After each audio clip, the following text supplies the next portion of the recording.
Good evening. I'm Destiny Patterson. Merry Christmas. Thanks for watching our weekend edition of KSLA News 12. Let's get you caught up. New at 6, we've been able to confirm there's a fire in the lake bed of Lake Bistineau on the Webster Parish side in Doyline. Many of you have reported heavy smoke in the area, and for that reason, South Bossier Fire District 2 has a burn ban in place for the Lake Bistineau lake bed. That includes campfires, trash fires, and any other open burning. That ban is in effect until further notice. This is at least the third time the lake bed has caught fire in the past 11 years. Now we're going to send it over to our first alert meteorologist, Jessica Moore. Jessica, it's a beautiful day. It doesn't quite feel like Christmas. What are we expecting? Yeah, it's definitely not going to feel like Christmas anytime soon. Again, want to give you guys a Merry Christmas. Have my ugly Christmas sweater, courtesy of my aunt. Thank you very much. Here's a look at our John Harvey Toyota Skycam, though. A nice and beautiful clear night here, but we will see a little bit of cloud cover work their way into the Arklatex. Temperatures still staying fairly warm as we head into the evening. Even right now, if you're still headed out for any festivities, Shreveport, Minden right now, currently at 72 degrees, at 70 in Natchitoches, 66 in Mansfield. Over in Marshall, Texas, 70 degrees, 72 right now in Idabel, 66 in DeQueen. Even as we head into the next couple of hours, temperatures are still going to hang on to that 70-degree mark. So if you are planning on going out, maybe seeing some more Christmas lights as they're still out there shining. Temperatures in the upper 60s by around 8. We'll drop into the upper 60s still, or continue to stay in the upper 60s, I should say, around 10 p.m. It was a little bit breezier this afternoon, but this evening we're looking at calm winds overnight tonight. Temperatures still staying in the 60s. We could get a little patchy fog late tonight and for your early part of Sunday morning, but we'll take another look at that coming up in your full forecast. It's still the top story on our KSLA News 12 app. A man who said he accidentally shot his girlfriend at a Bossier City hotel is now facing an attempted second-degree murder charge. This is Brandon Stewart. He allegedly shot his girlfriend in the hand and chest. She's now in stable condition at a local hospital. The shooting happened around noon at the extended stay suites on Gold Drive. Police say after interviewing him and witnesses, they determined the incident stemmed from a domestic situation. President Joe Biden approved a federal disaster declaration in Arkansas in response to the tornado outbreak that happened a little over 2 weeks ago. Dozens were killed across several states, with 2 of those deaths happening in the natural state. Governor Asa Hutchinson tweeted that President Biden had approved the declaration just in time for Christmas. The governor made 2 trips to northeast Arkansas to see the damage caused by those tornadoes. Federal assistance will not only help homeowners with rebuilding, but it'll also help with public entities. We've had over $3 million simply in temporary housing losses. This will mean individual assistance that will help the homeowners as well as public assistance. If you'd like to help our neighbors in the Heartland recover, you can do it from your cell phone. Just text HL Tornado to 51555. It's a special partnership between all of our Gray Media sister stations and the Salvation Army. You can also donate online. Look for that link at ksla.com. Shreveport Mayor Adrian Perkins has tested positive for COVID. We're still learning more about his situation, but we're told that he's asymptomatic and will quarantine for 10 days. From astronauts in space to Americans here on Earth, millions are celebrating Christmas, but once again with the somber backdrop of the pandemic. Elise Preston reports from New York.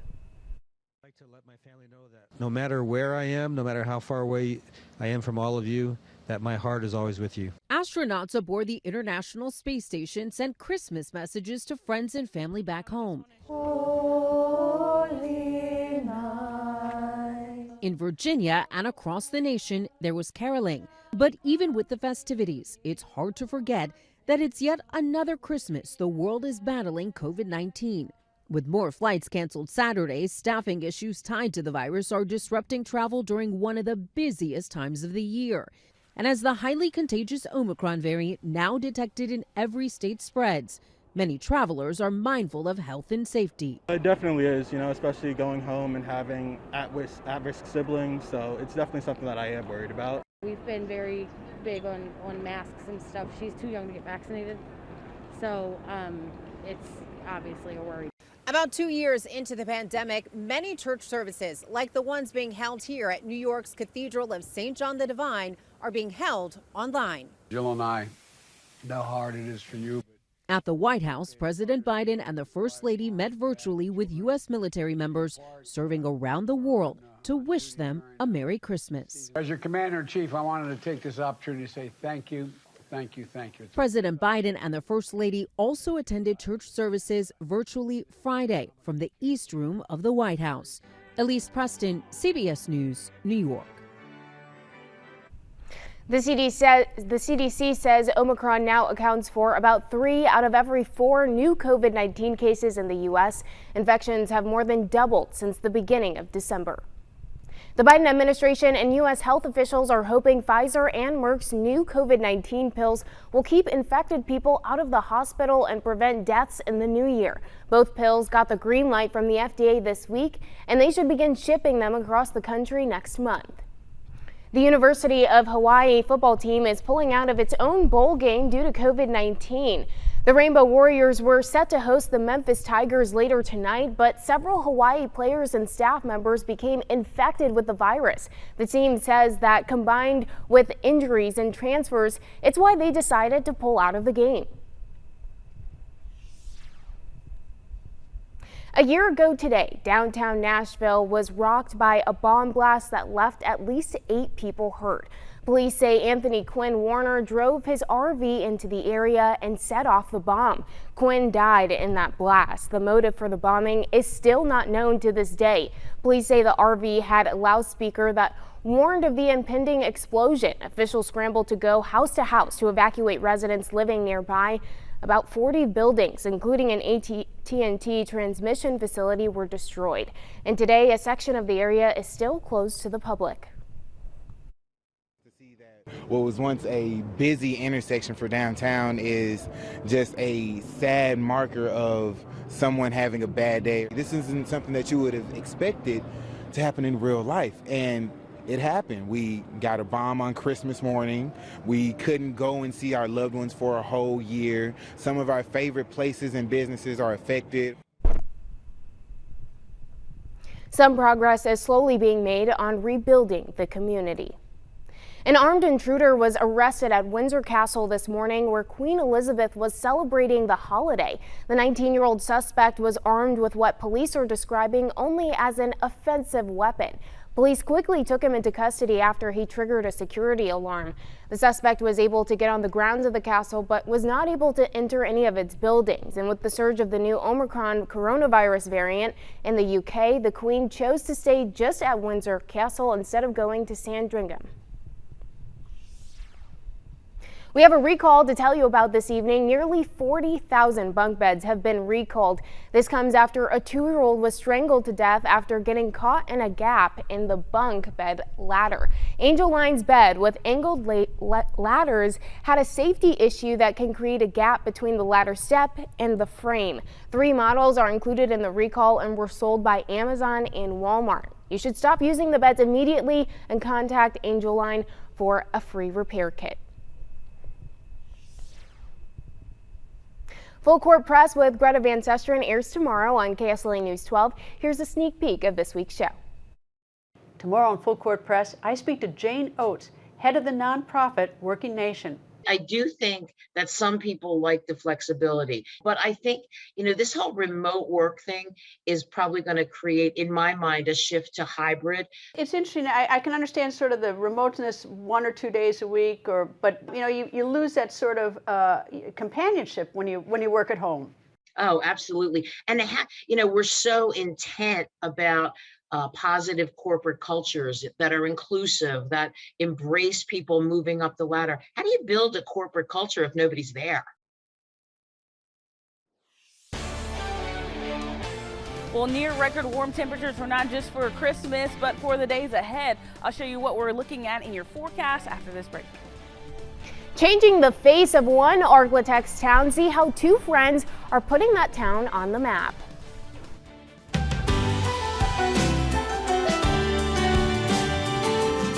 Hello, this is Master Vince. I'm out here in Prince Sultan Air Base in Saudi Arabia, and I wanted to wish happy holidays to my family back home in Bossier City, Louisiana. I want to specifically say hello to my wife Maria and my kids Robert, Alexis, Michael, Stephen, and Olivia.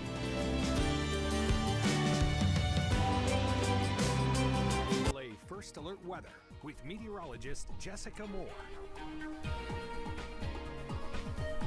Well, good evening, everyone, and again, Merry Christmas to you. As we head out throughout overnight tonight, we're looking at temperatures falling into the 60s, so a very mild night ahead. And just relatively speaking, our average for this time of year are the upper 30s, around 38 degrees, but we'll be at 63 overnight tonight in Shreveport, 64 in Coushatta, 62 in Texarkana, the mid and upper 50s for Idabel and DeQueen. Now, we also may get some fog as we head into the overnight hours as well. Some of that may develop tonight around midnight or so, but here's a look at 6:30 tomorrow morning on your Sunday. Visibility potentially reduced down to 5 miles in Shreveport and Natchitoches, so some patchy fog further to the south, but it looks like in the I-30 corridor we could have some areas with a little bit more dense fog. So if you do plan to head out to work or you're traveling back home or anything like that tomorrow, just to check the forecast as you head out the door and give yourself potentially some extra time if you need it. Highs tomorrow, though, getting warm once again. We're tracking temperatures in the upper 70s to low 80s, 75 in DeQueen and Idabel, 77 in Texarkana, 76 the high tomorrow in Marshall, Texas. Right now have it 80 degrees for Shreveport, Coushatta, and Natchitoches. So as I mentioned, it's not going to be the only day where temperatures are going to get near record warmth. On Sunday or tomorrow, the record was set at 83 degrees in 2016, but again, we're forecasting 80, potentially 80 or 82 on Monday, which in 2015 we set that record at 82. So again, very close. With all that warmth, though, we're not looking at a lot of rain across the Arklatex. The latest update that we got with a drought monitor suggests that we still have a moderate drought in most places. The severe drought has backed off a little bit for places in Arkansas, but still have this going through Cass County, and some improvement to now just a slight drought for parts of Lafayette and Columbia County, as well as Webster and Bossier and Webster Parish here in northwest Louisiana. Speaking of rain chances, our next chance to see showers likely going to be Tuesday. Not really promising, but as we head into Wednesday, could see some more showers develop Wednesday afternoon in the I-30 corridor. But really, again, those chances right now are staying and looking fairly low. Today, we're looking at temperatures. Tomorrow, we're looking at temperatures in the low 80s, 80 on Monday. We'll hit the upper 70s as we head into Tuesday and Wednesday of the next work week. 40% chance of rain there, but really not a lot of rain here as we carry out the next 7 days, staying fairly warm and not like winter at all. Destiny. The Minnesota State Patrol is investigating a Christmas Day 50 vehicle pileup. Investigators say the crash involved several semi-trucks and dozens of cars, but so far there are no reports of fatalities or serious injuries. The exact cause of the crash is not clear, but state troopers say as the snow comes down, the chances for crashes can go up. I say the world gave us this telescope, and we're handing it back to the world today. And we don't take that for granted with all the support across the globe for this. Astronomers say this powerful new telescope that you're looking at is the technology of the future because it can look into the past. I mean, that's pretty cool. The James Webb Space Telescope is scheduled to launch today from French Guiana. The $10 billion instrument can detect faint signals from visible and invisible light, and that allows it to investigate glows from the first galaxies that formed after the Big Bang. Well, pretty soon, people all over the country will get a look at the charm of Minden, Louisiana. That's because HGTV is featuring the city as part of a new series. I had the honor of sitting down with the two women who made this happen. When Sarah McDaniel moved in next to Rachel Miller, they had no idea that renovation would turn them from neighbors There's your house over there. I know. to good friends. I moved to Minden back in 2016 to renovate this old house right here. And right before I moved, Rachel had renovated her house with her family. She gave me her list of contractors that she used. Now they're taking on a new project together. We are so excited to have Minden be a part of HGTV's Small Town Kickstart. This did not happen overnight.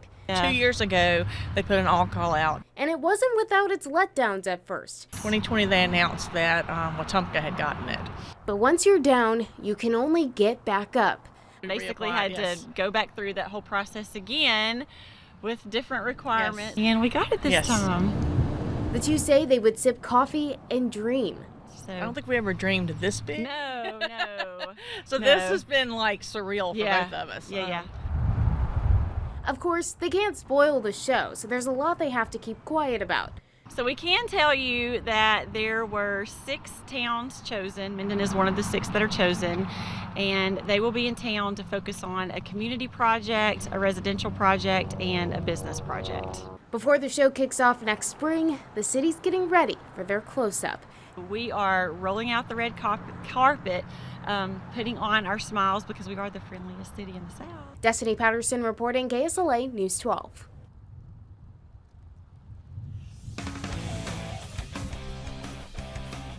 Saints dealing with COVID issues on both sides of the ball. Hear how Coach Sean Payton is preparing his team. That's coming up next.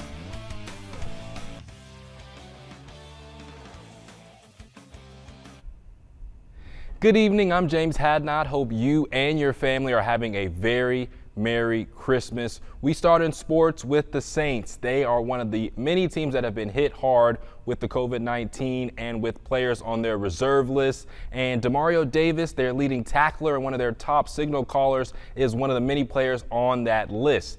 Davis hasn't missed a game in his entire 10-year career. Despite Davis being out along with numerous other players, head coach Sean Payton said those who are playing must step up. Because it's ever changing, and we've seen it change yesterday, it changed again today, and I'm sure it'll change again before we play. And it's the uniqueness of this season, and yet we got to get ready and be prepared if you're in.